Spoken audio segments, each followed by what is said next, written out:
मोटू, पतलू और गुप्त नगर की यात्रा।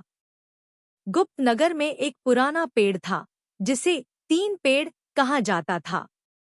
इस पेड़ की अद्भुत शक्ति का राज बस कुछ लोगों को ही पता था। मोटू और पतलू भी इस रहस्य को जानने के लिए उत्सुक थे। एक दिन गुप्त नगर के राजा ने एक रोमांचक खोज की घोषणा की। इसमें पार्टिसिपेट करने के लिए वे मोटू और पतलू को भी बुला लिया। रोमांचक खोज की शुरुआत हो गई। वे सभी खोजियों के लिए गुप्त नगर के भूमि में छिपे हुए गजब के रहस्यों का पता लगाने लगे। मोटू और पतलू ने भी तत्परता से खोज की। खोज के दौरान वे 3 पेड़ के पास पहुंचे जो अब तक किसी को पता नहीं था। पेड़ के चारों ओर विशाल अरण्य फैला हुआ था। मोटू और पतलू ने उस पेड़ के पास जाकर देखा तो वहां एक चिट्ठी मिली। चिट्ठी में लिखा था, यह 3 पेड़ तुम्हें सफलता की ऊंचाइयों तक ले जा सकते हैं। मोटू और पतलू ने उसे पढ़ा और सोचा कि क्या यह सच है। तभी वे देखते हैं कि उस पेड़ के नीचे एक छोटी सी गुफा है। वे गुफा में प्रवेश करते हैं और देखते हैं कि वहां एक बड़ा मंदिर है जिसमें एक पुरानी पुस्तक रखी हुई है।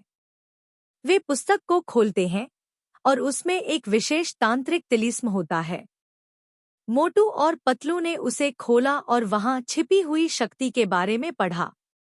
यह 3 पेड़ 3 प्रकार की शक्तियों को नियंत्रित कर सकते थे: स्थिरता, विवेक और संतुलन। मोटू और पतलू को यह समझ में आया कि यदि वे इन शक्तियों को प्राप्त कर लेते हैं तो वे गुप्त नगर को बचा सकते हैं। वे तुरंत ही प्रयास करते हैं। पहले पेड़ से वे स्थिरता की शक्ति प्राप्त करते हैं, फिर दूसरे पेड़ से विवेक की शक्ति और आखिर में तीसरे पेड़ से संतुलन की शक्ति।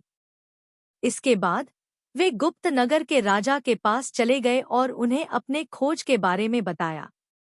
राजा ने उन्हें धन्यवाद किया और उन्हें बड़ा इनाम दिया। मोटू और पतलू ने स्थिरता, विवेक और संतुलन की शक्तियों का प्रयोग करके गुप्त नगर को सुरक्षित रखा। उनकी बहादुरी की कहानी गुप्त नगर के हर कोने में फैल गई। इस रोमांचक यात्रा के बाद मोटू और पतलू ने समझा कि जीवन में स्थिरता, विवेक और संतुलन होना कितना महत्वपूर्ण है, और इसीलिए वे हमेशा इन गुणों को अपने जीवन में स्थापित रखने का प्रयास करते रहे। Like, comment, share and subscribe my channel for cartoon video.